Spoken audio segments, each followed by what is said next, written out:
The water fell away that summer, like a curtain being pulled from a stage.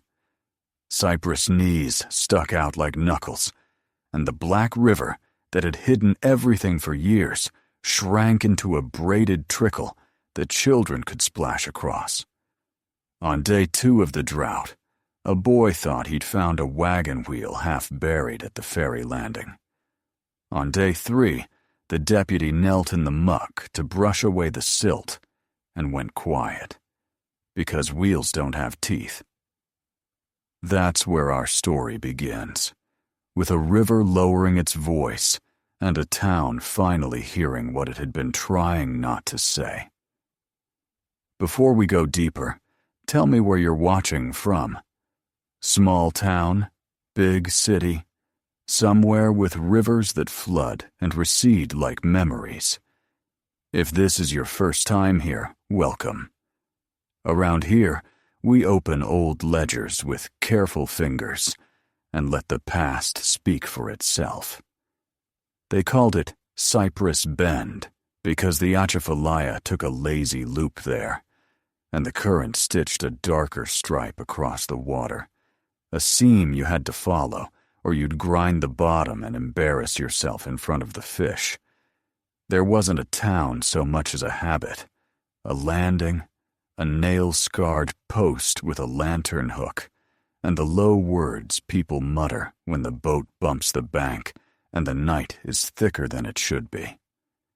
Past the landing, the line of cypress ran toward Lafayette Parish like the backs of drowned oxen. Dragonflies christened the heat with needles. Spanish moss swayed like curtains someone forgot to close. If you'd crossed the bend any time between 1871 and the early rains of 1874, the man who pushed you across would have been waiting, hip against the post, long pole in his hand, skiff nose to the mud. Folks called him Mr. Voss to his face and Ephraim behind it. He was of that age that's hard to pin down in the South, maybe 38, maybe 50 if the sun had its way with you when you were young. He wore a dark kerchief tight at his throat like his neck stayed cold even in July, and he had a soft way of saying "evenin'" that made you think he'd been expecting you. We like evidence on this channel, not just ghost stories. The parish kept toll slips. The sheriff kept a ledger of complaints and rumors. A coroner with European handwriting wrote the careful words that official men write when they mean something worse. And then there's a diary stitched from grocer's paper by a widow who believed ink could keep sorrow from spreading if you gave it offense. Those 4 things toll slips, sheriff's ledger, coroner's notes, and a widow's diary agree on at least one fact. Between the harvest moon of 71 and the first fat frogs of 74, 22 people were seen, last of all, floating across Cypress Bend on a flatboat that glided on a darker stripe of water. You should know what the bend smelled like. Not the rot tourists imagine, but a clean iron smell under the hickory smoke, the kind of weight you feel in your mouth before you taste rain. Every night, like a heartbeat you could count time on, a thread of blue smoke stitched itself behind the far bank, where a little shanty perched on the only piece of ground that didn't try to steal your boots. Voss said it was just hickory, hanging on to its pride. Folks nodded and said a man had a right to keep a smokehouse if he knew how to make a mess of pork mean something. Hard travel teaches you to ignore small alarms. A mule's eye will roll at nothing. An owl will hoot like a guilty judge. If you're watching this because a friend sent it late at night with the text, you have to see this. You already know how people explain things away when they need to. The river takes, the swamp keeps. That was the rule. The first entry in the sheriff's book is small enough to hide behind your thumb. Pike, farmer, expected at Kane, way. Not arrived. 2 weeks later. 2 children and mother, due at brother's place. No show. Then, Tinner's trunk empty in drift jam, owner unknown. It is possible for a while to live with such notes. If you've ever put off opening a bill, you know that feeling. But in a place where you can measure life in nickels and pork fat, numbers eventually get suspicious. The storekeepers complained without knowing they were complaining. Had fewer folks in for salt this month, one said. Paper says there's more people moving west. Where are they? Another asked. The toll slips Mr. Voss turned in pencil marks and parish stamp. Never quite kept up with how much flour and shot were going over the river. Arithmetic is a merciless kind of gossip. The widow's diary isn't arithmetic. It is a metronome tapping on wood in a quiet room. October 3rd, she wrote, neat as thread through cloth. Hired Mr. Voss to ferry, the baby sick. He said no charge for the little one. A hard month later, she copied a notice she'd posted at church. Missing my sister, Elodie Trask, with infant Antoinette. On the opposite page, she added, in smaller script, the water ate them. Below that is a thumb-shaped water stain, as if she wrote it on the shore with the river drying on her hand. We'll come back to her. We have to step onto the boat first. If you'd approached the landing at dusk, you'd have seen the ferryman's lantern hung on a nail at shoulder height, haloing gnats and making a trembling gold on black water. You'd have seen a coil of rope that lay just so every time, as if a habit had hands. You'd have watched Voss lean and push, the long pole finding the channel the way a blind man finds his own gate latch. His jaw worked a toothpick until it softened like string. He might ask you where you'd come from, what you were hauling, whether you had family waiting. He had the lazy curiosity of men who live at crossroads. It was easy to mistake for kindness. If this sounds exactly like the beginning of other American stories, roadside inns with generous hosts, travelers who vanish, you are not wrong. History is a trick mirror. Sometimes it reflects something farther inland. But Cypress Bend has its own weight. It is a wet country. It absorbs footprints and gives back stories. Voss put up a shanty on the high bit of ground across the channel, and behind it, a narrow smokehouse made from planks that had been other things in their first life gate rails, someone's front steps. Through the slats, you could see hooks cut short, so that anything hung there would drip into troughs angled toward the river. If you don't know the difference between the black a wood stove makes and the polish fat makes. When it turns to vapor, the coroner did. His notes say the inner walls were glazed rather than charred. And if you're listening in the dark right now, you just felt your shoulders move on their own. Not everything was smoke and whispers. There was also a second book. The public one was kept for the parish, with nickels counted and crossings listed, at least when a man felt like he owed the county its coin. The private one was a narrow leather notebook that Mr. Voss kept under the kerchief against his chest. Only one person saw it while he was alive. Her name was Sabine, and she was a laundry girl who helped her mother down at the water. She told her daughter later that the book had initials and small marks that weren't numbers, and that every time he wrote one, he looked up at the trees as if he were counting crows. The first victim whose name everyone remembers because a brother refused to let the county forget was Noah Pickens, a tinsmith's apprentice from Opelousas, 19, and proud of how fast he could spin bright circles out of flat metal. He sent a letter west to say he'd found steady work. He promised another when he reached a shop a day's journey beyond Cypress Bend. When that second letter did not come, his older brother Abel saddled up and retraced his trail.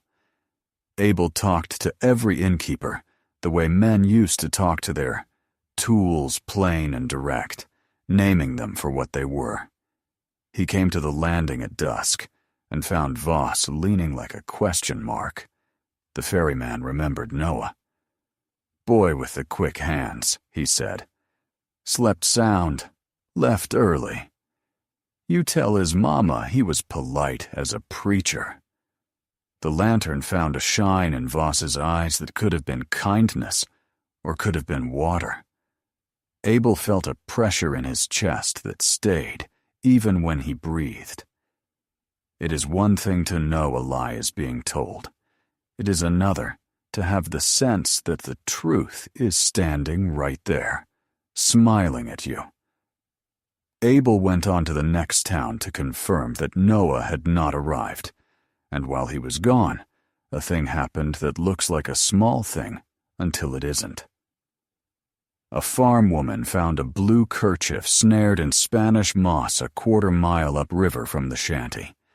It smelled like pipe smoke and sweat and a cedar chest.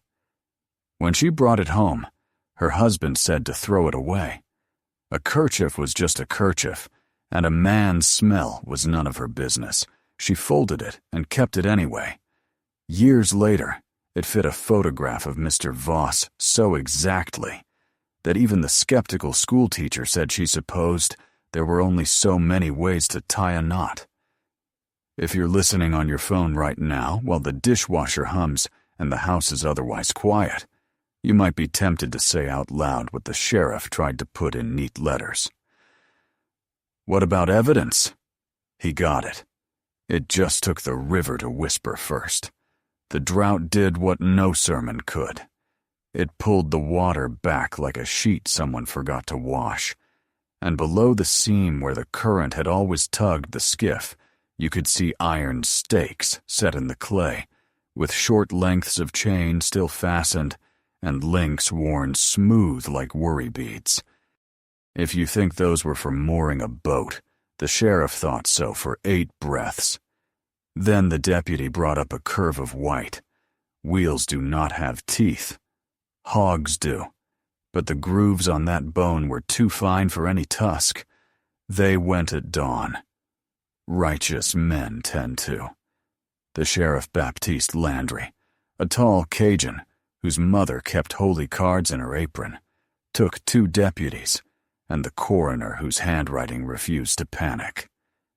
They crossed with Voss's boat, because irony is a pulley you can't stop once it's moving. The shanty smelled like last night's fire. The table had a cleaver with a handle wrapped in cloth that had once been blue. A hat hung on a peg. For balance, the deputy lifted the bed frame, and his boot kicked a child's laced shoe so small it looked like a toy. The smokehouse behind the shanty still breathed its thin blue thread. The coroner knocked the pipe away and raked through ash with the poker and brought up a nickel with the parish stamp and a notch on the rim. There were 21 more nickels in a tin behind a beam, each cut in the same place, like teeth in a closed mouth. In a coat nailed to the back of the door, hidden where a man might reach without thinking, was the second ledger. Let me pause to say something that keeps people up at night when we cover a case like this. The coroner did not write the word you are thinking. He wrote, "Post-mortem defleshing consistent with preservation." He wrote, "Sections salted." He wrote, "Long bones scored with a knife finer than any trapper's." He wrote like a man who could not bring himself to put a certain word on government paper. Sheriff Landry, who believed the Lord lived in the margins of the page, wrote something else in his own book. Voss turned us all into hogs. If you don't know what that means in a place that fattens pigs under pecans, you don't want to. The official search lasted a week. dogs traced sap where a man had climbed a cypress, hand over hand. In Spanish moss, they found threads from a dark kerchief. A fisherman swore he heard pull taps on water in a pattern. 3, and then a long slide, like someone counting without numbers. They didn't find Ephraim Voss. The river healed over like a bruise. Rain came and pulled a sheet across everything. The county printed a notice that said the ferry would be suspended pending improvements, which is a way of saying nothing, while telling everyone exactly what you mean. I could stop here, and some of you would sleep better. But that would be tidy, and this isn't. Because the widow kept writing. Because Sabine told her daughter what she'd seen in the leather book. Because years later, a boy dared his cousin to swim across the dark stripe, and came up holding a short length of chain like a bracelet, and his grandmother slapped his hand so hard he never forgot the sound. Because when the sheriff retired, he took one thing home besides his hat. The second ledger. There were 22 marks.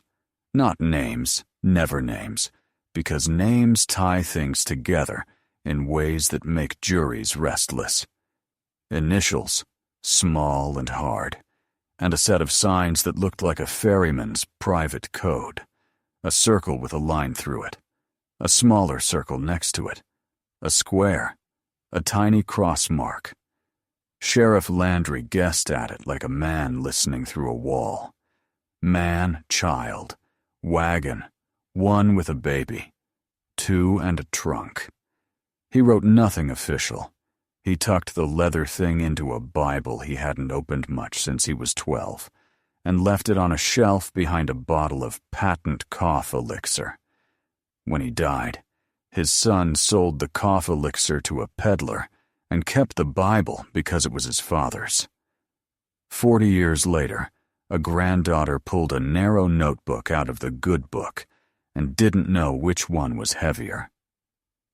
Some of you are thinking, couldn't this be a legend? Let me add weight.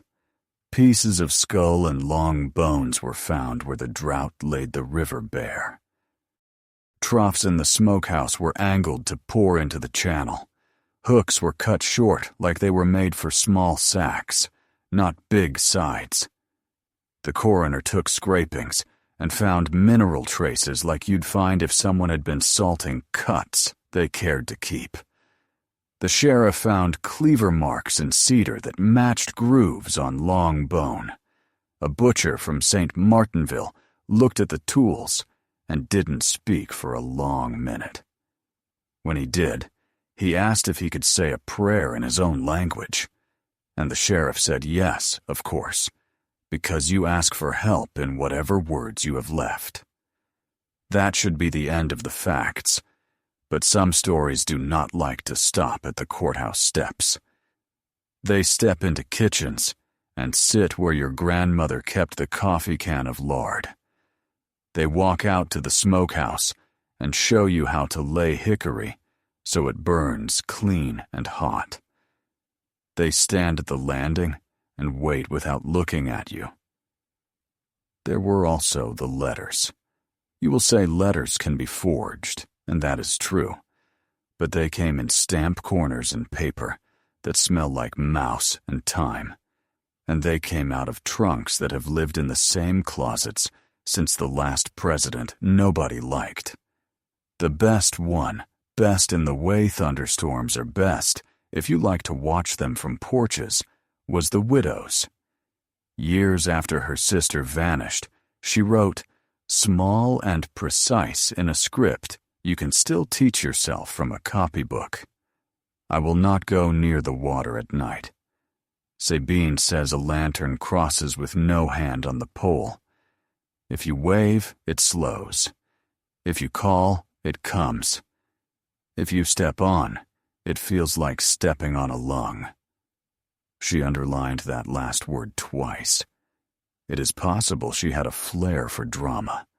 It is also possible a woman who had lost a sister and a niece, knew what things feel like underfoot. If you want motive, you must settle for a patchwork quilt.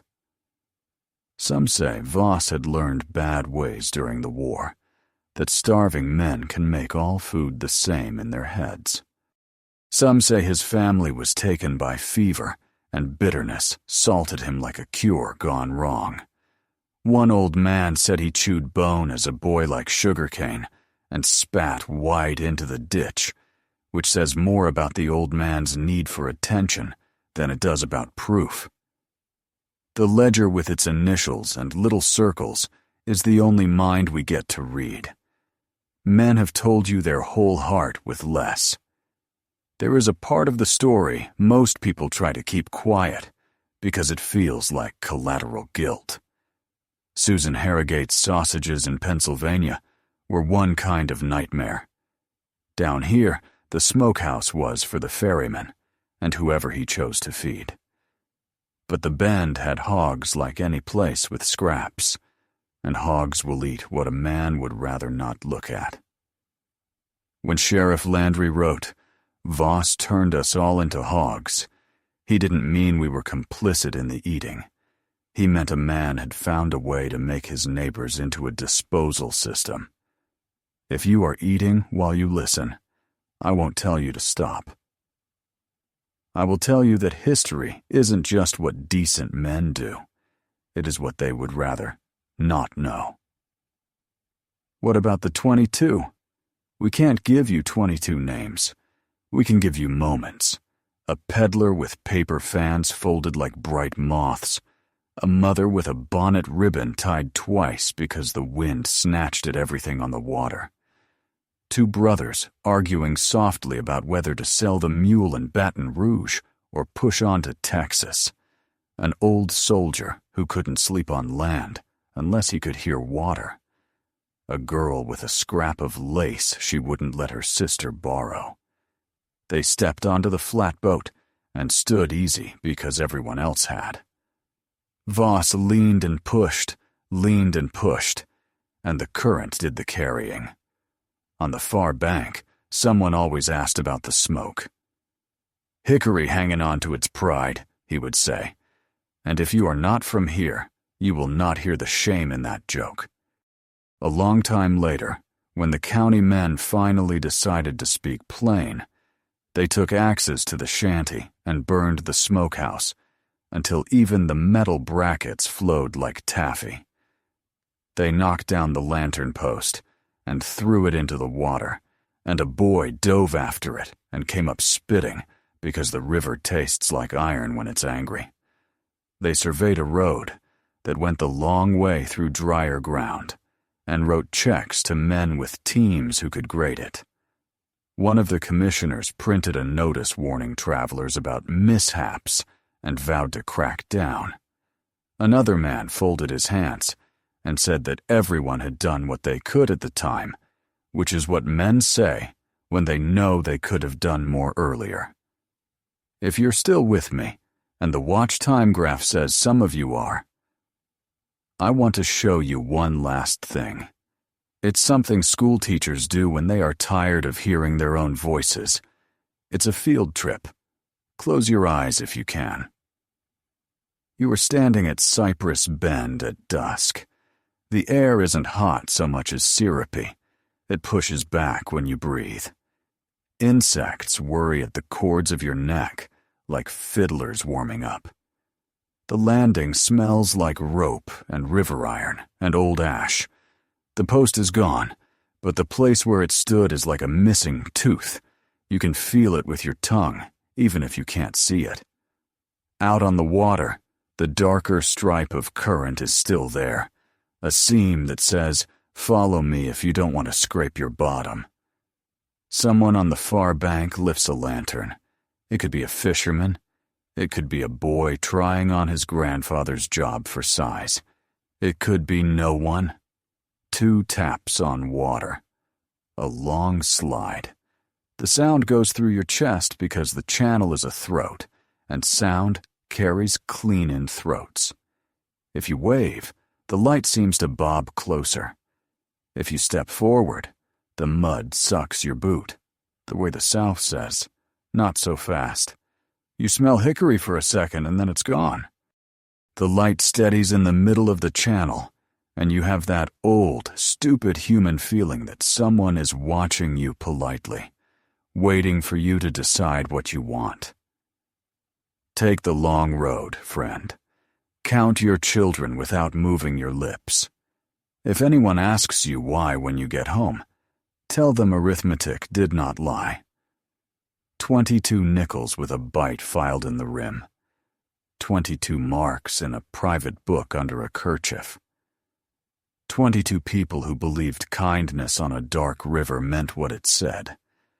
If the story ended there, with a warning and a cold shiver, I'd shut off the lantern and let you go. But like I said, history doesn't love neatness. People who didn't lose anyone still had to eat. Men still had to cross rivers and carry salt and shot. The drought lifted. The bend filled its chest again and sighed. The new road washed out in the first hard storm and had to be laid twice.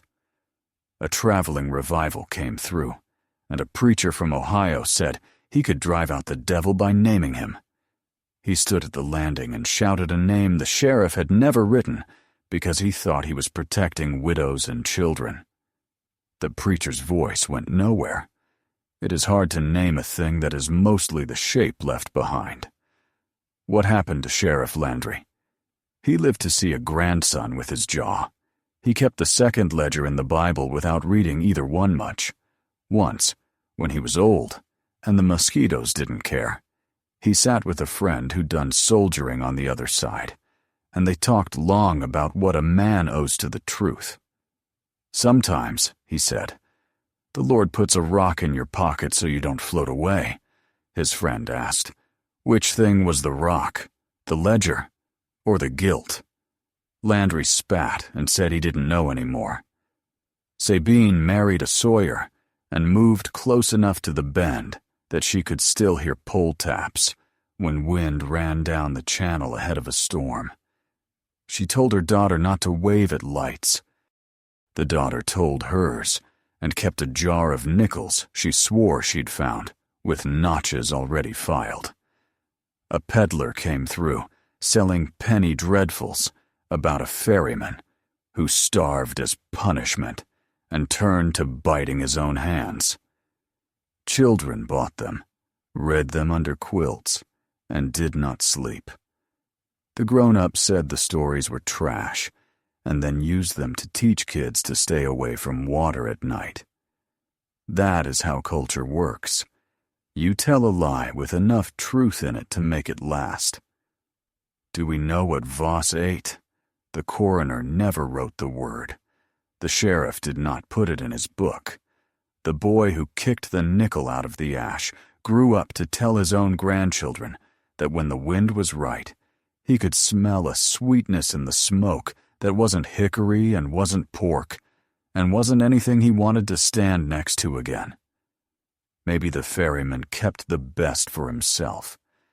Maybe he didn't think in categories by the end. When you make the river your accomplice, your lines wash out.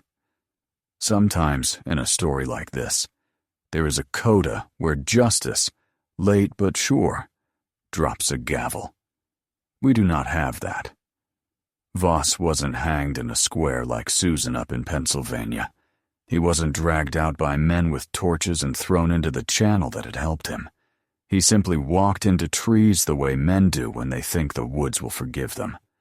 There are 3 endings people tell. One says he got to saltwater and hired out on a boat, and drowned in a storm with a smile on his mouth, because the water tastes the same everywhere, and he loved it. One says a gator took him slow and fair. One says he lived to an old age with a different name, and wouldn't cross a road, unless someone else went first. All 3 are just men trying to make a story, pay them back for having to hear it. I can show you the landing. I can show you the ledger. I can show you the iron stakes under a certain light when the river drops, and the clay decides to remember. I can tell you what the widow wrote, what the sheriff tried not to write, what the coroner couldn't write. I cannot tell you where the ferryman went. The bend keeps some things, because that's how it stays itself. If you're watching from a place with no rivers, you might think this is just a southern cautionary tale, a sticky story to scare children into coming home before dark. But think about the last time you trusted a stranger with something small, directions, a ride, a recommendation for a place to sleep, and how easy it was to let your guard down, because hospitality is a language we are born speaking, even when we are alone. Think about the places in your own town where a habit has more weight than a building. A bus stop, a gas station off the interstate, the parking lot behind the grocery, where the light is always half out. Now move that habit to 1871, set it on water, and give it a man with a gentle evening and a smokehouse that breathes like a sleeping thing. We have stood at enough graves on this channel to know that the most frightening stories aren't about blood. They are about trust being used like a tool. The ferryman did not chase people into the woods. He did not leap from trees. He waited where people always had to go anyway, and he looked like help. When I finish recording, I'll close the file and back it up in 2 different places, because we've all had a machine decide to forget for us. Then I'll go sit on the back steps with a glass of cold water and listen. You don't have to believe in ghosts to hear what a river says when it rubs itself against roots in the dark. It says the same thing all old things say when we bother them for stories. I keep what I'm given. I return what I must. Everything else is yours to carry. If you made it this far, tell me where you're watching from, and whether your town has a bend, a corner, a cut-through that everyone uses without thinking. And if you ever find yourself standing at water at night and see a lantern moving slow with no hand on the pole, take the long road. Count your children. Fold your hands around the names of the people who love you, and walk home with your back to the light, because the arithmetic at Cypress Bend did not lie, and it never will.